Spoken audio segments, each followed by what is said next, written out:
So hello everyone, welcome back to your own YouTube channel project X. So कैसे हैं आप लोग? आशा करता हूं कि आप लोग सब मस्त स्वस्थ होंगे, एनर्जेटिक होंगे और हम आज रिफ्रैक्शन ऑफ लाइट को कहीं और आगे लेकर जाने वाले हैं। हमने कल देखे थे बहुत ही प्यारे प्यारे एग्जांपल्स। अगर आपने लास्ट वीडियो नहीं देखा है तो देखो कि आपको जब आप स्टिक को या लकड़ी को जैसे आप पानी में डुबोते हो तो वो क्यों ऊपर दिखती है। कॉइन हमको जब पानी में अंदर नीचे रखा रहता है, जार के बॉटम पे कॉइन रखा रहता है तो हमें वो क्यों ऊपर दिखता है। ये सब चीज़ें मैंने कल समझाई है बहुत ही अच्छे से कॉन्सेप्चुअल कि हो क्यों रहा है। वो एक वर्चुअल इमेज बनती है जो हमें दिखती है कि ऊपर की साइड वो एक वर्चुअल इमेज है। एक मैंने बहुत अच्छा एग्जांपल दिया था पूल का। जो पूल का बॉटम रहता है, पूल स्विमिंग पूल जो रहता है उसका जो बॉटम रहता है वो हमको ऊपर की साइड दिखता है। ये मत समझना कि ये गहरा नहीं है तो डायरेक्ट कूद कूद गए, वो एक इल्यूजन है। उसके लिए देख लेना वीडियो, वो समझ में आ जाएगा आपको कि वो एक वर्चुअल इमेज आपको दिख रही है पूल के बॉटम की। ध्यान रखियो, आराम से कूदियो, ठीक है। आज हम आगे बढ़ते हुए और देखते हैं laws of refraction of light के लॉज हमने देखे थे, प्लेन मिरर में देखे थे, स्फेरिकल मिरर में देखे थे। वो सब क्या था? रिफ्लेक्शन था। ये क्या है? रिफ्रैक्शन है। उनको रिवाइज नहीं करते हैं, थोड़ा उलझ जाओगे वरना, ठीक है। तो अब यहाँ पे देख लेते, ये लॉ तो सब में लगा था कि भैया इंसिडेंट रे, रिफ्लेक्टेड रे। यहाँ पे रिफ्लेक्टेड नहीं आएगा, यहाँ रिफ्रैक्टेड आएगा क्योंकि हम रिफ्रैक्शन पढ़ रहे हैं। वहां पे हमारा आता था रिफ्लेक्टेड रे, यहाँ पे आएगा रिफ्रैक्टेड रे। Incident ray, refracted ray, normal lies on the same plane. यहाँ पे क्या दिख रहा है आपको कि ये तीनों कहाँ आ रही है? देखो ये कौन सी हुई? इंसिडेंट रे, ये refracted ray, and this one is normal. N S is normal, AO incident, O B refracted. ये बहुत ही अच्छे से हमने देख लिया, इसको समझाने की जरूरत नहीं है। बेंडिंग भी देख लिया हमने, सब कुछ देख लिया।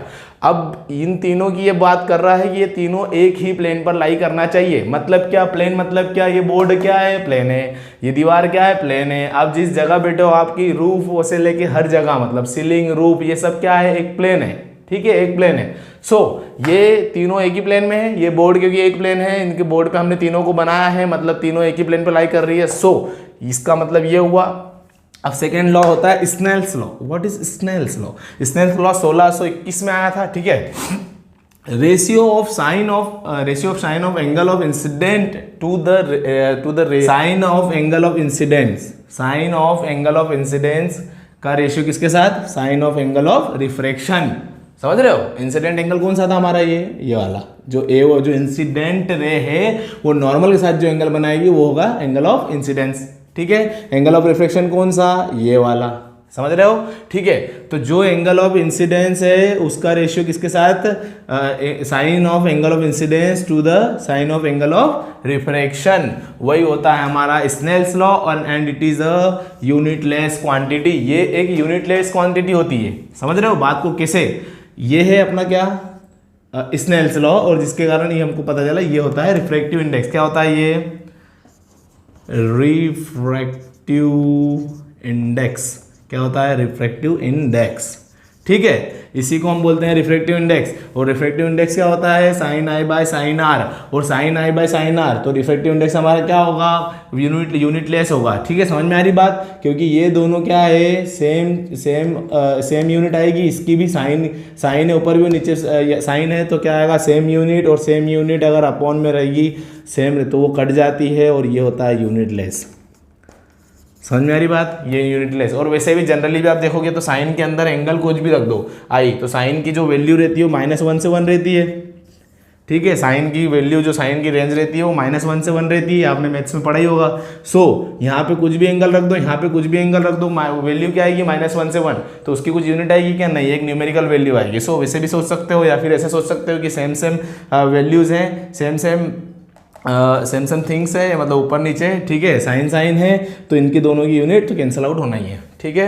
तो ये हो गया हमारा क्या? लॉज। दो लॉ हमने देखे हैं। पहला देखा है कि incident ray, refracted ray, normal lies on the same plane. Second one is Snell's law. Snell's law क्या है? Ratio of sine of angle of incidence to the sign of angle of refraction is always constant for a given pair of media मतलब क्या? Plural form of medium, ठीक है। एक given media मतलब दो pair, जैसे दो मीडियम का एक पेयर देके रखा है हमको, ठीक है।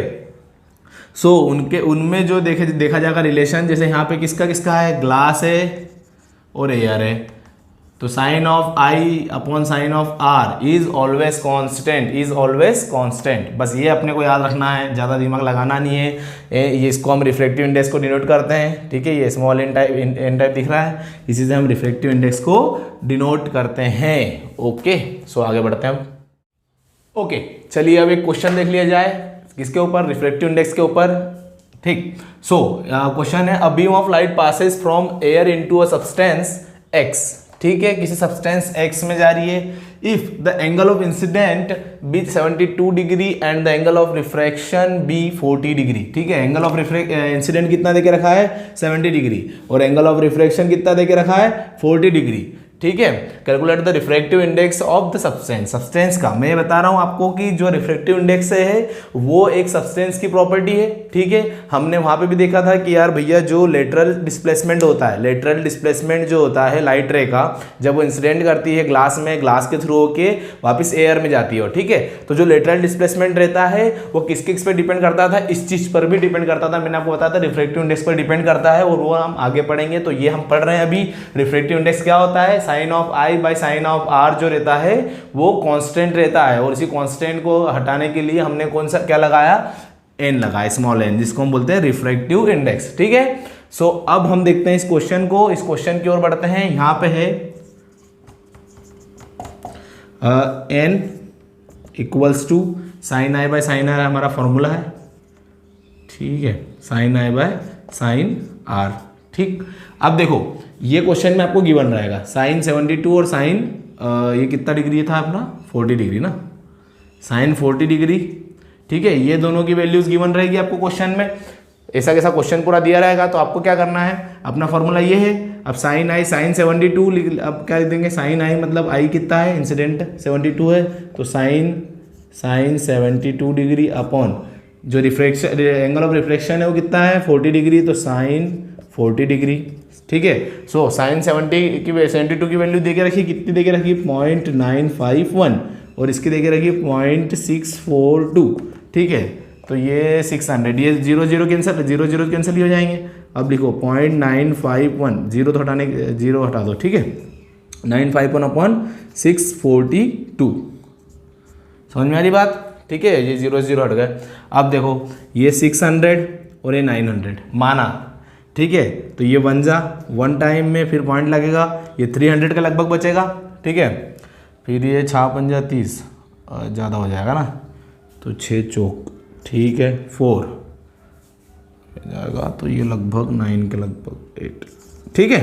सो आंसर क्या आ जाएगा अपना, अप्रोक्स बता रहा हूँ मैं, आपने एक बार वो देख लेना, शायद 9 आएगा, ठीक है। सो 8 9 कुछ भी आएगा, ये अप्रोक्स चले जाएगा आपका आंसर। मतलब अगर जल्दी हो एग्जाम में तो ऐसे निकालना, नहीं तो फिर बैठ के लगाना गणित, एक एक चीज़ को माइनस कर करके सॉल्व करना, ठीक है। सो 1.48 ये हमारा आंसर है, ये हुआ refractive index of that medium, ठीक है। इस मीडियम का रिफ्रैक्टिव इंडेक्स ये आ जाएगा। सो ऐसे सॉल्व करना है आपको, ये एंगल दिए रहेंगे, इनको टेंशन नहीं लेना है कि भैया साइन आई साइन आर कैसे निकालेंगे और वो चार्ट खोल के बैठ गए वैल्यू, इतने सिंपल आपको एंगल नहीं देंगे कि साइन 45 दे दिया, ठीक है, ऐसा कुछ नहीं होने वाला है। ये टफ एंगल दिए जाएंगे, ठीक है, ऐसा और ऐसे देके रखेंगे, तो और जिनकी वैल्यू आपको क्वेश्चन में देके रहेंगे, बस आपको कैलकुलेट करते आना चाहिए, थोड़ा प्रैक्टिस कर लेना, 1-2 क्वेश्चन तो बन जाएंगे। समझ में आ गई बात। अब हम आगे बढ़ते हैं। ओके, सो चलिए हमने इस पे क्या क्या देख लिया अभी तक, स्नेल्स लॉ देख लिया, स्नेल्स लॉ के ऊपर एक न्यूमेरिकल भी कर लिया। अब हम आगे बढ़ते हैं कि स्नेल्स लॉ से हमको क्या पता चला था, रिफ्रैक्टिव इंडेक्स। रिफ्रैक्टिव इंडेक्स एक बात बताइए, रिफ्रैक्टिव इंडेक्स क्या है, दो मीडियम के बीच में एक प्रकार का रिलेशन जो कि कांस्टेंट हो। अपना रिफ्रैक्टिव इंडेक्स होता क्या है, उस मटेरियल की पहली बात तो प्रॉपर्टी, और वो प्रॉपर्टी क्या शो करती है कि जो कोई भी एक रिलेशन, जैसे हमने वहां पे देखा था कि आई और आर के बीच में रिलेशन, जिसका आप साइन के साथ लोगे, साइन के साथ एंगल आई और साइन के साथ एंगल आर लोगे और उन दोनों का एक रेशियो निकालोगे तो वो चीज़ कांस्टेंट होगी, ठीक है, वो चीज़ कांस्टेंट होगी। तो वैसे ही वो एक कांस्टेंट है, मतलब रिफ्रैक्टिव इंडेक्स क्या है, एक कांस्टेंट है, मतलब कोई भी प्रॉपर्टी है उस मीडियम पर ठीक है, जो भी मीडियम था, जैसे वहाँ पे ग्लास था, ग्लास की एक प्रॉपर्टी है क्या, रिफ्रैक्टिव इंडेक्स, ठीक है, और वो क्या है कि कांस्टेंट टर्म दिखाती है, जैसे वहाँ पे आई और आर में देखा था। तो वैसे ही जब हम जब हम स्पीड की बात करेंगे तो जो हमारा अपना रिफ्रैक्टिव इंडेक्स होगा वो होता है speed of light in vacuum upon speed of light in medium. That medium कौन सा, जैसे ग्लास लिया था हमने वो, ठीक है, जिस मीडियम में हमको पता लगाना है, तो सेकेंड वाला मीडियम जैसे 1, ठीक है, यहाँ पे मीडियम क्या था हमारा, ग्लास था, ये ग्लास यहाँ पे लिख दिया अपन ने, ठीक है। रिफ्रैक्टिव इंडेक्स ऑफ ग्लास क्या होगा, speed of light in vacuum upon speed of light in medium. समझ में आई बात। अब समझो, अब हमने देखा था, अब एक बात ध्यान रखना कि आपने कहीं से कहीं तक वैक्यूम देखा था कि हमने वैक्यूम का तो देखा नहीं, हमने क्या क्या देखा था, एयर से ग्लास में आ रही थी, और फिर हमने एक वाटर से ग्लास में कर लिया था, फिर वाटर से ग्लास में करने के बाद हमने एयर से वाटर में करा था, तो ये चीज़ देखी थी, वैक्यूम तो आया नहीं था। तो वैक्यूम सिर्फ ये एक फॉर्मूला है, ठीक है, ये एक फॉर्मूला है। अब इसी से देखो हम आगे बढ़ते हैं। रिलेटिव रिफ्रैक्टिव इंडेक्स क्या होता है, the refractive index of medium two, ध्यान से सुनना, हो क्या रहा है, सुनना, देखना, इसको भी देखते चलो। क्या लिखा है उसने, the refractive index of medium 2 with respect to medium 1 is equals to the speed of light in medium 1 to the speed of light in medium 2। What it mean, देखो द रिफ्रैक्टिव इंडेक्स, इसको लिखने का तरीका है, ये देख लो, ये समझ लोगे ना तो बिल्कुल आपको दिक्कत नहीं आएगी। 2 मिनट रुकना, ये 2 ये 1, V1 upon V2,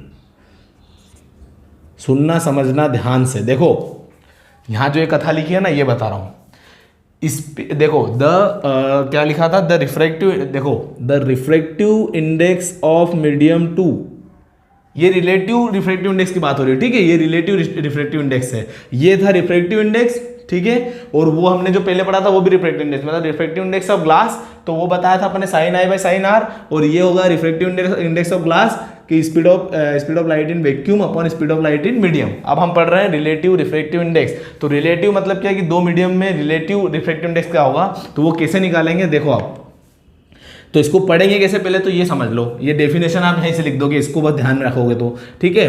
the refractive index of medium second, जो इधर लिखा रहता है, ठीक है, इक्वल टू के पास में, the refractive index of medium 2 with respect to medium 1, ठीक है, is equals to the speed of light in medium 1 to the speed of light in medium 2।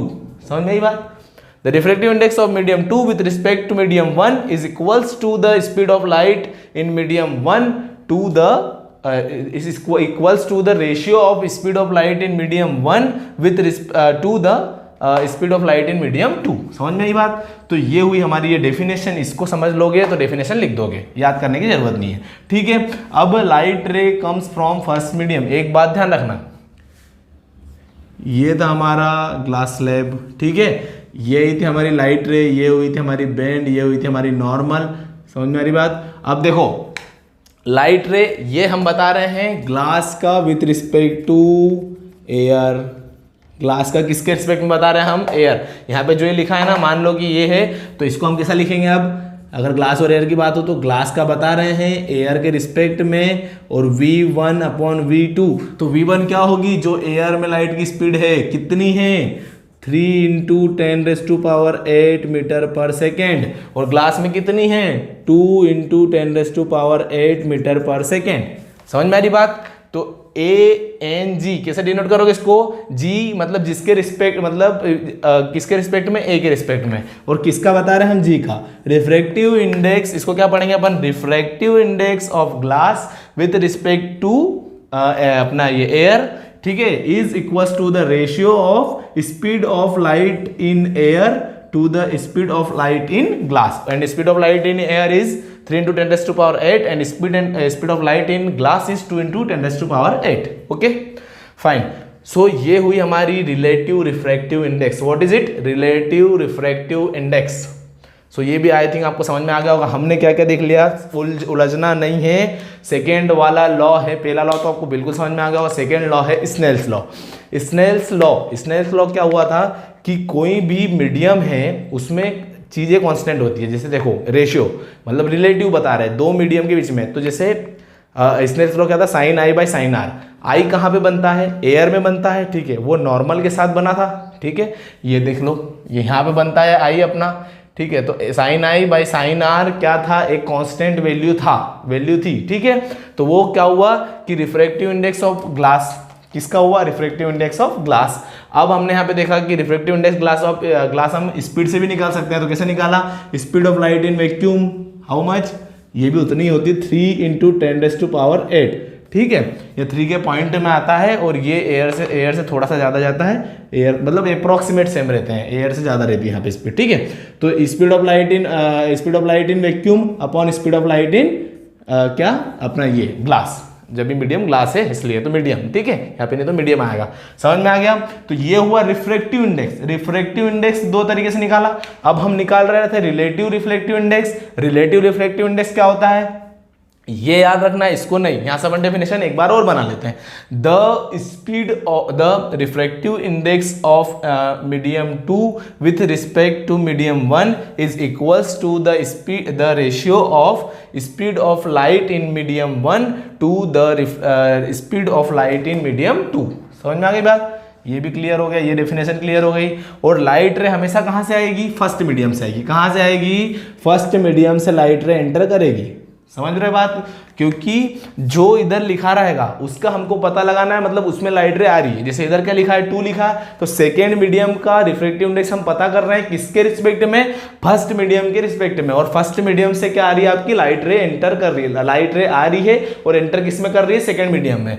ये हुआ आपका फर्स्ट मीडियम, ये हुआ आपका सेकेंड मीडियम। कॉन्सेप्ट क्लियर रखना, उलझना नहीं है, ये याद रखो, इससे ये बनेगी और ये आपको एग्जाम में लिखना पड़ेगा। तो ये याद रखोगे, ये भी लिख देना, ये पहले लिखना फिर ये लिखना, पर इसको रफ में अगर आप लिखना चाहो तो लिख लेना और फिर बढ़िया सी डेफिनेशन बना के लिख देना और नंबर आपको मिल जाएंगे, कोई दिक्कत नहीं है। और ये भी लिख देना बाद में कि लाइट रे कम्स फ्रॉम फर्स्ट मीडियम से आएगी। ये हुई रिलेटिव रिफ्रैक्टिव इंडेक्स, ये हमने रिफ्रैक्टिव इंडेक्स पढ़ा था and air of light, speed of light, ठीक है। तो रिफ्रैक्टिव इंडेक्स भी देख लिया हमने, रिलेटिव रिफ्रैक्टिव इंडेक्स भी देख लिया था। अब हम आगे बढ़ते हैं। जैसे भी हमने देखा है कि जो वैक्यूम के साथ वैक्यूम से लाइट रे एंटर करेगी किसी मीडियम में, सो उसको हम एब्सोल्यूट रिफ्रैक्टिव इंडेक्स भी बोलेंगे। उस मीडियम के रिफ्रैक्टिव इंडेक्स को हम क्या बोलेंगे, एब्सोल्यूट रिफ्रैक्टिव इंडेक्स भी बोल सकते हैं। व्हेन लाइट रे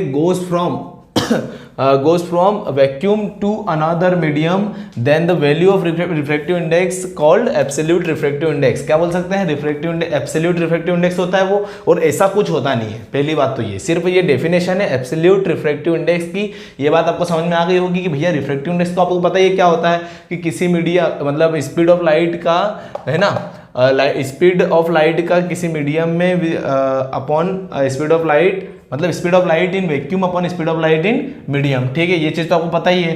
तो यहाँ पे वैक्यूम आ ही नहीं सकता है, पहली बात तो वैक्यूम से हमने कोई केस पढ़ा भी नहीं अभी तक। बाकी यहाँ पे एब्सोल्यूट अगर पूछे तो एब्सोल्यूट के लिए वैक्यूम लगाना जरूरी है, ठीक है। अब मेरे को एक बात बताइए कि यहाँ पे बात तो एग्जैक्ट हो किसकी रही है, स्पीड ऑफ लाइट, ठीक है। So speed of light in air में स्पीड ऑफ लाइट कितनी होती है, 3.7790 मीटर पर सेकेंड कितनी होती है एयर में, ठीक है। और यहीं पे वैक्यूम में कितनी होती है, स्पीड ऑफ लाइट वैक्यूम में होती है 3 × 10⁸ मीटर पर सेकेंड, ठीक है। अब यहाँ पे कितनी हो जाएगी, 3.7797 होती है ये, ठीक है, 10⁸ मीटर पर second. So a minor difference, इतने पॉइंट के बाद ये 0 आया और इतने पॉइंट के बाद यहाँ 7 आया। तो ये बात तो आपको क्लियर हो रही होगी कि वैक्यूम की ज़्यादा है, पर एकदम माइनर सी ज़्यादा है, ठीक है। वैक्यूम में जो स्पीड ऑफ लाइट है वो थोड़ी सी ज़्यादा है, किसके मुकाबले, speed of light in air. So अब हम यहाँ पे बोल सकते हैं कि speed of light in air is approximate to speed of light in vacuum, ठीक है। एकदम अप्रॉक्सीमेट, मतलब एक इक्वल ही है, जहाँ तक इक्वल है, ठीक है। सो अब हम यहाँ पे डेफिनेशन को ये बना सकते हैं क्या कि when a light ray goes from air to, अब एब्सोल्यूट की बात नहीं कर रहा हूँ मैं, ठीक है। अब हम क्या कर रहे हैं किसी मीडियम के लिए, अब हमको क्या है कि यहाँ पे वैक्यूम की तो बात हुई नहीं थी हमारी कहीं से कहीं तक, तो ये तो हुई डेफिनेशन किसकी, एब्सोल्यूट की। इसको तो आप भूल जाओ, एब्सोल्यूट की जब भी आएगी तब आपको वैक्यूम लिखना है, ठीक है। अब हम बात कर रहे हैं एयर की। तो एक बात बताओ, जब हम इसको लिखते हैं ना, किसको, एब्सोल्यूट वाले को, तो हम कैसे लिखते हैं, ये नहीं लिखते हैं हम वहाँ पे भी क्या लिख रहे थे कि हम जैसे ग्लास और एयर के बीच में बात कर रहे थे, तो यहाँ पे हमने क्या देखा था कि यहाँ पे वैक्यूम और मीडियम ऐसा लिखते हैं, बाकी ऐसा कभी नहीं लिखते हैं, यहाँ पे इसको नहीं लिखते हैं और ऐसा डिनोट करते हैं इसको। सिर्फ अगर ये लिखा हो तो क्या समझते हैं हम कि वैक्यूम के मीडियम का refractive index with respect to vacuum. So अब यहाँ पे हमने क्या देखा कि वैक्यूम और एयर की जो स्पीड, एयर में जो स्पीड है लाइट की, वो अप्रोक्सीमेट सेम ही है, ठीक है। सो यहाँ पे हम एयर भी तो मान सकते हैं, यहाँ पे वैक्यूम के साथ साथ एयर भी मान सकते हैं। समझ में आ रही बात? मतलब refractive index of M with respect to air. तो अब ये सिर्फ मैं इतनी कथा इसलिए सुना रहा था कि ये एक नोटेशन होता है, मतलब ऐसा डिनोट भी कर सकते हैं हम कि सिर्फ अगर हम ऐसा लिखेंगे, अगर एम अगर लिख दिया, कैसा लिख दिया हमने, एन क्या आगे ही सिर्फ एम लगा दिया, तो इसका मतलब क्या होगा? इसका मतलब होगा कि refractive index of M with respect to, यहाँ पे कुछ नहीं लिखा, मतलब क्या है? एयर है, खाली है तो क्या है? हवा है।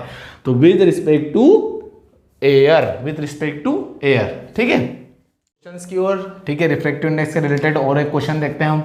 Light enters from air into glass plate having refractive index 1.5, ठीक है। What is the speed of light in glass? So बहुत ही इजी क्वेश्चन है कि उसने बोला है कि एयर से ग्लास में पहले तो फटाफट फ्रेम बना लिया करो, फटाफट फ्रेम बना लिया करो, ठीक है। दिमाग में क्या हमने देखा था? ग्लास स्लैब दिमाग में आ रही है, ठीक है, जो हमने यहाँ पे डायग्राम बनाया था वो ग्लास स्लैब आ रही है। कहाँ से लाइट आ रही है? एयर से आ रही है। किस में आ रही है? ग्लास स्लैब के अंदर आ रही है। तो मैंने बोला था कि ग्लास स्लैब जो रहेगी जिसके अंदर आई वो उसका हम रिफ्रैक्टिव इंडेक्स निकालेंगे, और किसके रिस्पेक्ट में निकालेंगे? जिधर से लाइट आई उधर, जिधर से लाइट आ रही, जिस मीडियम से आ रही, मतलब उसकी रिस्पेक्ट करेंगे हम। किसकी? जिस मीडियम से लाइट आ रही है तो उसकी हम रिस्पेक्ट करेंगे। तो उसके रिस्पेक्ट में हम निकालेंगे क्या? जो ग्लास स्लैब है उसका रिफ्रैक्टिव इंडेक्स। तो हम लिख देंगे कि एन, ये हुआ आपका एयर, जिसको लिखने की जरूरत भी नहीं है पर लिख देता हूँ, अभी के लिए फिलहाल लिख रहा हूँ, ये ग्लास, ठीक है। तो इसी को हम कैसे लिखते हैं कि एन ग्लास, ये सिर्फ अगर लिखा हो तो इसका मतलब क्या होता है कि रिफ्रैक्टिव इंडेक्स ऑफ ग्लास, क्योंकि यहाँ पे इक्वल टू आएगा, यहाँ पे इक्वल टू आएगा, तो refractive index of glass with respect to कुछ नहीं है, मतलब हवा है वहां पे, तो with respect to air. So क्या हो जाएगी? अब लिखना इसको कैसे है कि speed of light in air upon speed of light in glass, ठीक है। इसको ऐसे लिखना है इधर सामने, speed of light in air, ठीक है, upon speed of light in glass. समझ में ही बात? ठीक है, इतना चीज समझ में आ गई कि भैया speed of light in air upon speed of light in glass, और रिफ्रैक्टिव इंडेक्स कितना देके रखा है? 1.5 refractive index of glass with respect to air. तो 1.5 आपका क्या देखे रखा है? Refractive index. अब यहाँ पे आपको आ गई स्पीड ऑफ लाइट, यहाँ पे अपने को निकालना क्या है? What is the speed of light in glass. तो ग्लास को एक तरफ ले जाते हैं, है ना। तो अब हम इसको क्या लिख देंगे? इसको हम लिख देंगे ए जी स्पीड ऑफ लाइट, ठीक है, speed of light in air upon speed of light in glass. ये इसका शॉर्ट फॉर्म है, ये लिखेंगे बढ़िया से कि एन जी का, ये इसका मतलब क्या हुआ? इसका मतलब हुआ जी मतलब ग्लास के रिस्पेक्ट में, यहाँ कुछ नहीं है, मतलब क्या है? एयर है। Refractive index of glass with respect to air is equals to speed of light in air upon speed of light in glass, ठीक है। तो भैया चलो अपने को निकालना है VG, speed of light in glass. तो इसको इधर ले जाते हैं, इसको इधर ले जाते हैं, और तो ये नीचे चले जाएगा, ठीक है भैया, ये तो आपको पता ही है। ये वीजी हुआ, v g v a upon refractive index, ठीक है, जो कि ये ग्लास, हाँ ठीक है, ऐसा लिख दो। अब देखो यहाँ पे इतना हो गया। अब यहाँ पे वैल्यू रखो, जो स्पीड ऑफ लाइट रहती है एयर में वो कितनी रहती है?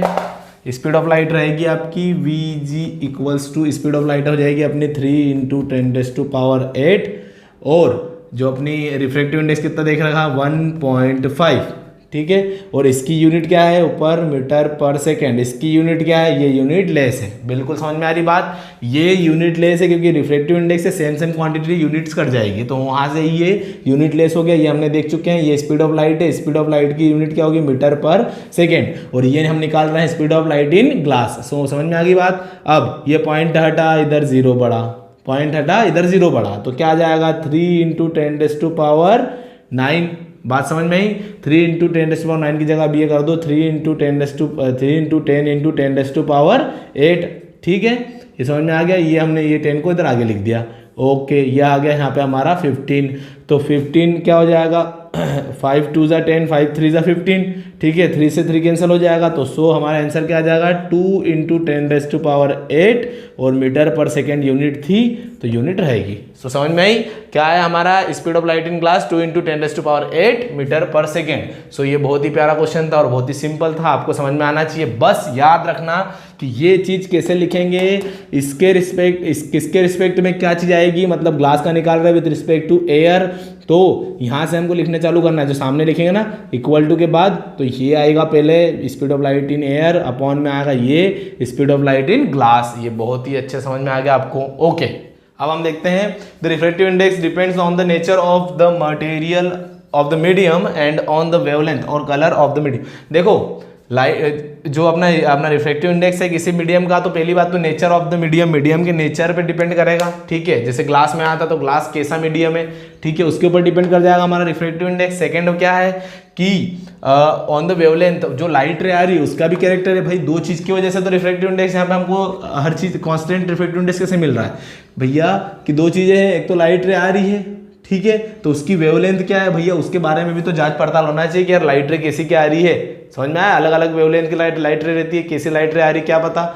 तो एक तो उसके नेचर पे रिफ्रैक्टिव इंडेक्स डिपेंड करेगा। सेकंड रिफ्रैक्टिव इंडेक्स उस मटेरियल के कि भैया किस मटेरियल का रिफ्रैक्टिव इंडेक्स की बात हो रही है, किस मटेरियल के, तो उस मटेरियल पर भी डिपेंड करेगा। ग्लास का अलग होगा, वाटर का अलग होगा, इस तरीके से वो मटेरियल पे डिपेंड करेगा। और कलर जो लिखा है यहाँ वेवलेंथ के साथ, तो कलर भी क्या रहता है, कलर हर कलर की वेवलेंथ अलग अलग रहती है, तो वही बताना चाह रहा है। और लिखा है मतलब या तो वेवलेंथ या कलर, कोई भी चीज एक, ठीक है, एक चीज कोई भी देख लो जिससे वेवलेंथ तो पता चली जाएगी। डायरेक्ट वेवलेंथ देख लो या कलर देखोगे तब भी वेवलेंथ पे ही बात जाएगी, क्योंकि हर वेवलेंथ पे कलर चेंज होता है, ठीक है, एक रेंज के बाद। सो ये चीज हमने देख ली कि dependency of refractive index on medium, ठीक है, nature of the medium and wavelength of the light ray, incident light ray की वेवलेंथ। सो ये refractive index of some substances, अब कुछ सब्सटेंसेस का हम रिफ्रैक्टिव इंडेक्स देखेंगे।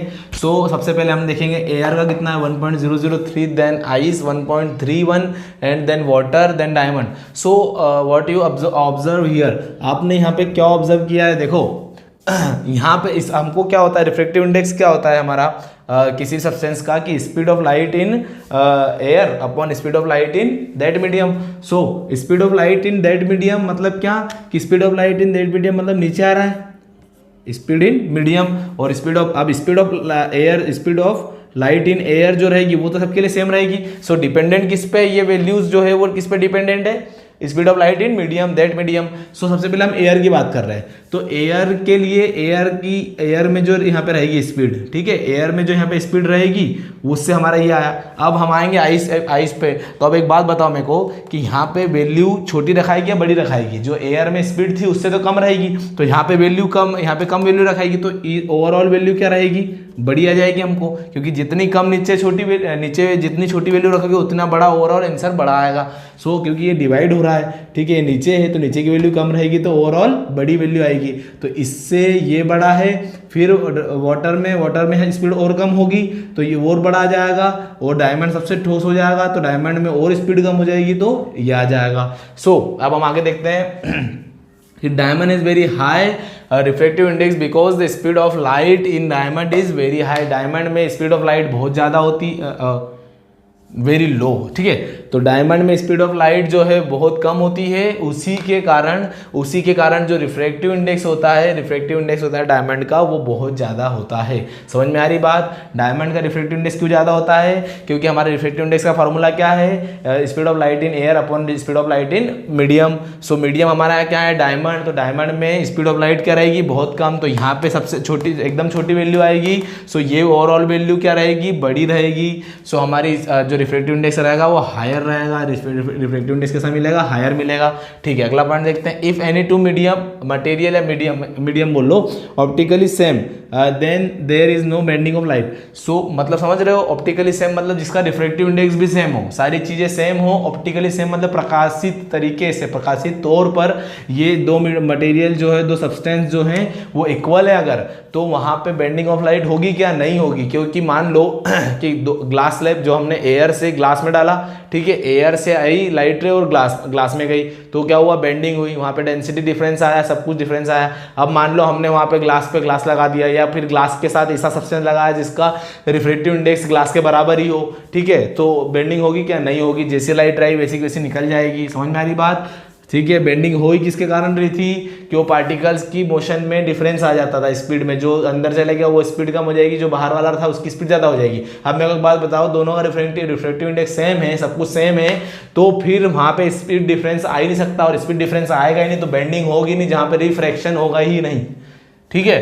सो ये वाला पॉइंट भी क्लियर हो गया आपको। उसके बाद अगला point, a substance having higher refractive index is optically denser than another substance having lower refractive index, जिसका रिफ्रैक्टिव ऑप्टिकली डेंसर, ठीक है, तो जिसका रिफ्रैक्टिव इंडेक्स ज्यादा मतलब वो ऑप्टिकली डेंस्ड है। ऑप्टिकली मतलब मास डेंसिटी से अलग है, ठीक है। और एक बात ध्यान रखना, एक बात बताओ मेरे को, ये बीकर है, ये बीकर है, ये आपने क्या भरा है, वाटर, क्या भरा है, ये वाटर है, क्या है, वाटर है, वाटर के ऊपर आप तेल डाल सकते हो, डाल दिया आपने तेल, ये क्या हुआ हमारा, तेल हुआ, क्या हुआ, ये हमारा ऊपर तेल हुआ, तेल ऊपर फ्लोट कर रहा है। अब एक मजेदार बात बताता हूँ आपको कि इसका रिफ्रैक्टिव इंडेक्स ज्यादा रहता है इसके मुकाबले, जो वाटर है उसके मुकाबले अपना ऑयल का जो है, ऑयल का रिफ्रैक्टिव इंडेक्स जो है, refractive index of oil is greater than refractive index of water, ये बात, ठीक है। ये बात बाय एक्सपेरिमेंट बता रहा हूँ मैं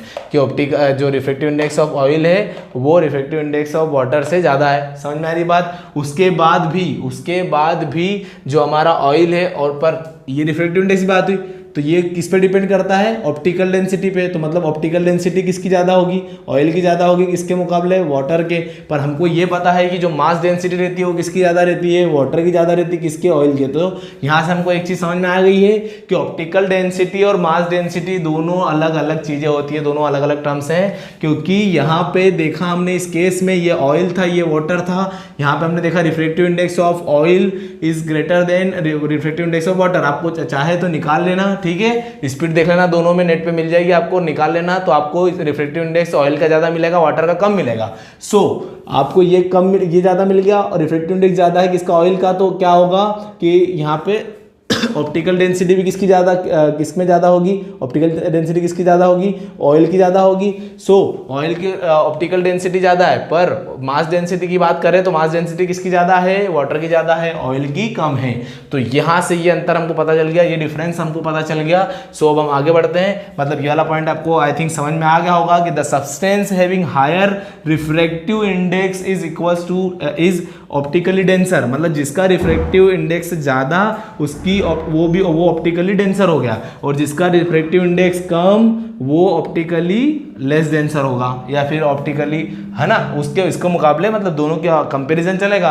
तो जो जिसका रिफ्रैक्टिव इंडेक्स ज़्यादा रहेगा, जैसे ग्लास का रिफ्रैक्टिव इंडेक्स ज़्यादा था तो वहाँ पे क्या था, उसका हमारा वो ऑप्टिकली डेंसर हो जाएगा एज कंपेयर टू एयर। समझ में आ गया। पर मास डेंसिटी से कंपेयर मत करना, दिमाग में इमेज मत बनाना मास डेंसिटी की, ये ऑप्टिकल डेंसिटी है, इसलिए मैं आपको अंतर बता रहा हूँ। कहाँ लिखा है, ये ऑप्टिकल डेंसर, मतलब ऑप्टिकल मतलब प्रकाशित तौर पर, और प्रकाशित तौर पर हमने यहाँ पे देखा है कि ये कैसा डिफरेंस आया था मास डेंसिटी और ऑप्टिकल डेंसिटी के बीच में। सो आई थिंक आपको समझ में आ गया होगा। आज का लेक्चर सच में थोड़ा बोर था, क्योंकि ये रिफ्रैक्टिव इंडेक्स हर किसी को बोर लगता है, पर आप अगर एक बार और अच्छे से पढ़ोगे तो आपको समझ में आएगी चीज़ें। और अगर आपको फिर भी डाउट आता है तो आप कमेंट करें, ठीक है, मैं फिर से पूरा बता दूंगा आपको, कोई प्रॉब्लम नहीं है। जिस भी पॉइंट पे आपको डाउट आ रहा है और अगर आपको अच्छा लग रहा है, कॉन्सेप्ट समझ में आ रहे हैं, तो please like share and subscribe, अपने दोस्तों के साथ शेयर करना जरूर ना ही भूलें। और अगर आपको एकदम पसंद आ रहा है तो ही सब्सक्राइब करें, नहीं तो कोई दिक्कत नहीं है। So thank you so much यहाँ तक आज, और आज आगे हम बात करेंगे, कल मिलते हैं।